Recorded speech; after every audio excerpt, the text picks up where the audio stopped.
To all those people watching, I'd like to remind everyone that this video is not made for kids. It's for older fans and adults. Enjoy the fucking video! One morning, Bear arrived at the big station for his local train. A surprising sight awaited him. Thomas, Annie and Clarabelle surrounded by throngs of people.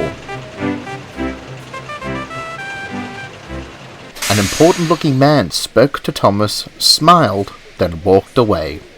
"Who is that, Thomas?" asked Bear. "The Thin Clergyman's son," Thomas grunted.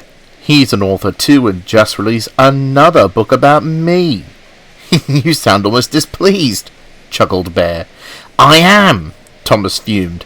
"All he ever writes about are my misfortunes. The fat controller has me running excursions to celebrate the book's release, but the passengers won't stop talking about my blunders. I've had triumphs too, you know." "Follies make good fables, I suppose," Bear smiled. "Besides, not all engines get books written about them. You're lucky. Everyone knows who you are." Bear sighed. "I often think no one knows who I am. I'm grateful for the life I have, but sometimes I feel like wallpaper compared to the rest of you. I've never even met the Thin Clergyman's son. I suppose some engines are just more inspirational."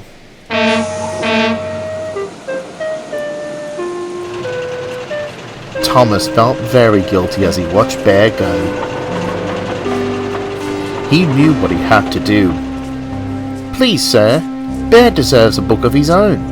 I'm sure your readers are eager to hear more about him." The author sighed. "I love to write about Bear, Thomas, but I'm at the mercy of the publishers. They want stories focused on you. I've tried to write about other engines, but without your involvement the publishers won't even entertain the idea. My hands are unfortunately tied."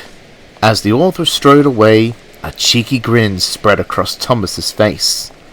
"I'll give Bear a story, with my involvement to boot."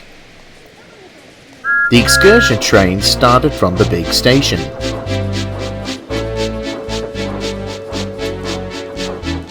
Thomas pulled Annie and Clarabelle along the main line, then up his branch line once they reached the junction.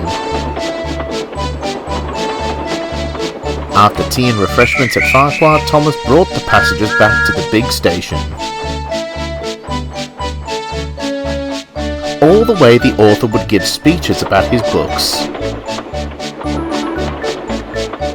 Because the train started from the big station, Thomas slept at Tidmouth with the big engines.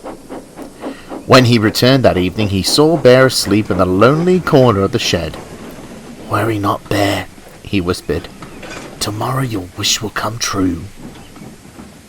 "They want to do what?" Thomas's driver asked the next morning. "It's a special event," Thomas stammered. "The author needs materials for his next book, and that is, the fat controller had the idea to stage a mishap. I'll leave with the wrong coaches and Bear will chase after me with Annie and Clarabelle. The visitors will get to be part of an actual story. Riveting stuff." "Takes all kinds, I suppose," muttered the driver. Everyone was surprised when Thomas arrived at the platform with different coaches.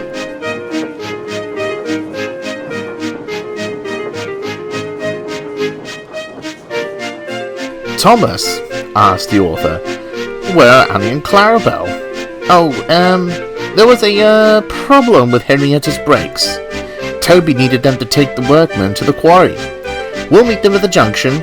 "I didn't see Toby this morning," said the author, confused.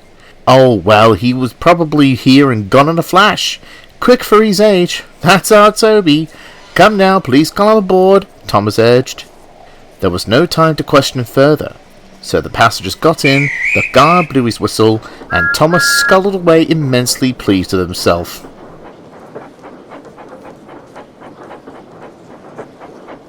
Not long after, Bear came looking for his coaches. He was surprised to see Annie and Clarabelle. "What are you two still doing here? Where's Thomas?" "We're wondering the same thing," fussed Annie.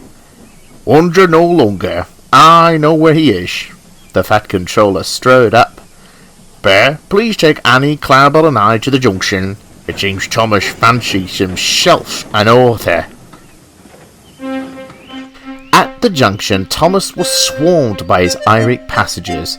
We paid for a trip with Thomas and his coaches. Where are they? Contrary to what you've been told, I don't know, replied Toby, glaring at a blushing Thomas. So, said the author, Henrietta's brakes are in fine form, sir, replied Henrietta, unless Thomas knows something I don't. Well, Thomas stuttered, you see... A horn echoed in the distance.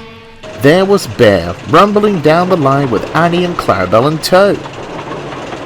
The passengers cheered as he drew up to the platform. I think... you forgot something, Thomas. Yes, came a stern sound voice. The coaches and your common sense.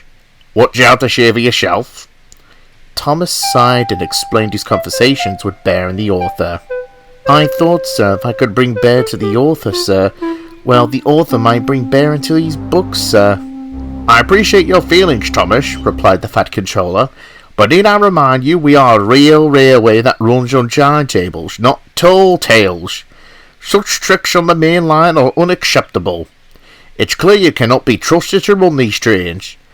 Pardon me, sir, said the author, but without Thomas, how would the passengers get to the junction?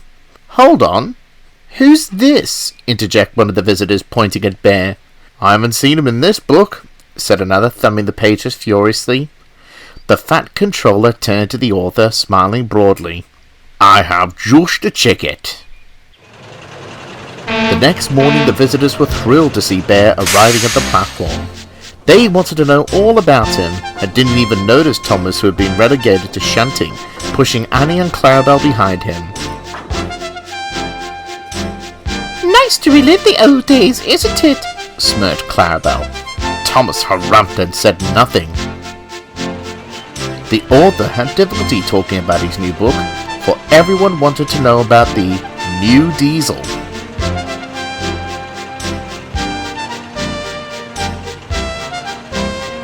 The guard had to shoot him into Henrietta when they met Toby at the junction.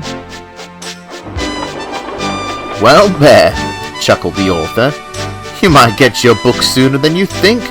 My publishers will certainly be hearing about you. Bad luck for Thomas, though, smiled Bear.